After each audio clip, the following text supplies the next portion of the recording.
স্বাগতম western mythology চ্যানেলে। আমি জাকিরুল ইসলাম। আমাদের এই চ্যানেলটি প্রাচীন গ্রিক, রোমান, নর্স এবং কেল্টিক পুরাণের রহস্যময় জগৎ নিয়ে তৈরি হয়েছে। এখানে আপনি জানতে পারবেন সেই সব বীর দেবতা এবং কিংবদন্তি চরিত্রের কাহিনী যাদের গল্পগুলো যুগ যুগ ধরে মানব সভ্যতাকে প্রভাবিত করেছে। ইটিস। হেলিসের পুত্র ইটিস কলকিসের রাজা ছিলেন।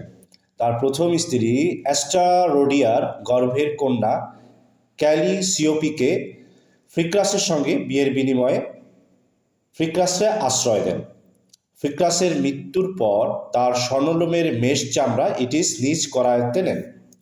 জ্যাসন আর্গোনিটারা এই চামড়া আনতে গেলে ইটিস বহুবিধ দুঃসাধ্য কাজ করতে বলে জ্যাসনের অভিযানকে কঠিন ও প্রলম্বিত করেন, কিন্তু অবশেষে কিউপিডের সহায়তায় ইটিস কন্যা মিডিয়াকে প্রেমে আবদ্ধ করে জ্যাসন মিডিয়ার সাহায্যে সেই চামড়া নিয়ে নিজ দেশে ফেরেন। ইটিসের দ্বিতীয় স্ত্রী গর্ভে এক পুত্র সন্তান জন্ম নেয়। মিডিয়ার চক্রান্তে জ্যাসনের সোনালি চামড়া নিয়ে চলে যাওয়ার পর ইটিস তাদেরকে পানিপথে ধাওয়া করে, কিন্তু সুচতুর মিডিয়া পিতার যাত্রাকে বাধাগ্রস্ত করার জন্য তার সৎ ভাইকে হত্যা করে টুকরা টুকরা করে পানিতে ভাসিয়ে দেয়। ফলে ইটিস আর জ্যাসনকে ধরতে পারে না, যদিও পরবর্তীতে মিডিয়া তার পিতৃভূমিতে ফিরে আসেন এবং পিতার হারানো সিংহাসন উদ্ধার করেন। উল্লেখ্য, মিডিয়ার চাচা পার্সেস সিংহাসন দখল করে নিয়েছিলেন।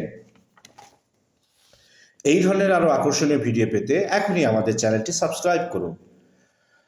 ঘটনাটি কি আপনার পছন্দ হয়েছে কিনা কমেন্ট করে জানান।